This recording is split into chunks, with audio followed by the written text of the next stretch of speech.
राधे कृष्णा। कैसे हैं आप सभी लोग? आशा करूँ अच्छे होंगे।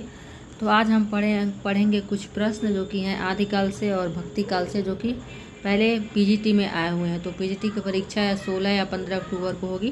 तो प्रीवियस ईयर क्वेश्चन ज़रूर हल करें। तो मैंने ऐसे लिखा है बना करके थोड़ा सा कि मतलब इससे याद रहे कि आदिकाल से संबंधित क्या प्रश्न आए हैं भक्ति काल से। तो अभी कुछ प्रश्नों को मैंने लिखा है, आइए पढ़ते हैं। तो सबसे पहले देखते हैं पहला प्रश्न क्या है। राहुल सांकृत्यायन ने सरहपा को हिंदी का प्रथम कवि माना है। यह प्रश्न पूछा था, मतलब किसको माना है, मैंने प्रश्न नहीं लिखा है।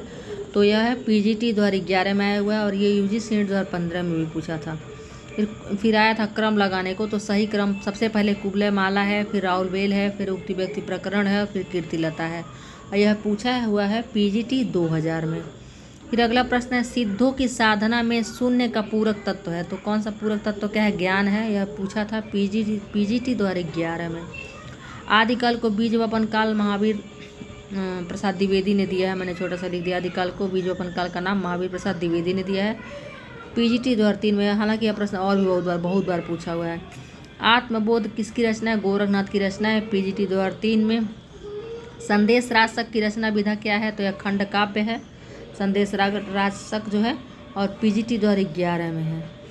फिर अगला प्रश्न है सिद्ध साहित्य के विषय में कौन सा कथन सत्य नहीं है? तो कई कथन था जो सत्य नहीं है, वो मैंने लिखा है। सिद्ध साहित्य का प्रणयन पिंगल भाषा में हुआ है, यह क्या है? सत्य नहीं है। 3 लाइन और था तो मैंने वो नहीं लिखा। ये पीजीटी 2004 में पूछा हुआ है। चारण साहित्य किस साहित्य का दूसरा नाम है? तो रासो साहित्य का दूसरा नाम है चारण साहित्य। ये क्या है? पीजीटी 2004 में पूछा हुआ है।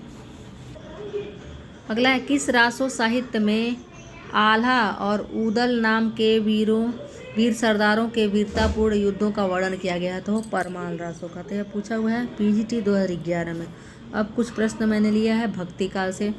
तो भक्ति काल अलवार संतों की संख्या कितनी? आलवार संतों की संख्या कितनी मानी गई है? तो पीजीटी 2011 में पूछा था 12। यह भी बहुत बार और अन्य परीक्षाओं में पूछा हुआ है।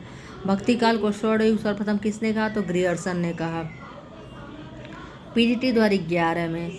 प्रेमाख्यान काव्य परंपरा का मुख्य वर्णन है, तो क्या तसव्वुर है? पीजीटी 2005 में।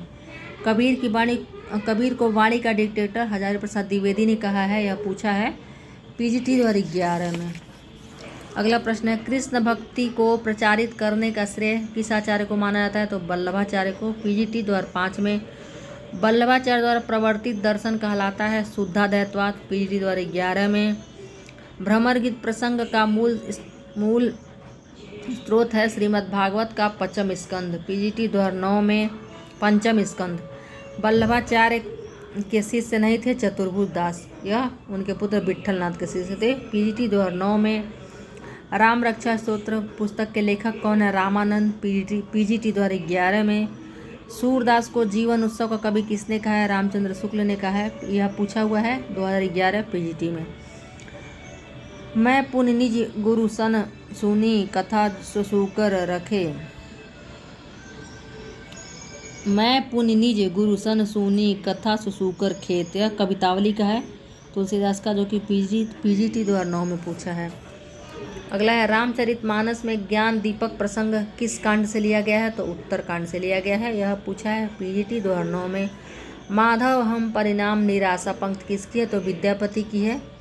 और यह लग रहा है मैंने भूल गई लिखना, मैंने सन 2011 में पूछा था क्या। रूपकों का बादशाह तुलसीदास को कहा जाता है पीजीटी 2011 में। तो यह कुछ प्रश्न थे, चुने हुए प्रश्नों का गुलदस्ता है, एक तरह से कह सकते हैं। तो आदिकाल और भक्ति काल के कुछ प्रश्न मैंने लिखे हैं। अगर आपको अच्छा लगे तो ज़रूर वीडियो को पूरा देखें और नोट भी करते रहें। तो मिलते हैं अगले वीडियो में, तब तक के लिए धन्यवाद। खूब मन लगाकर पढ़िए।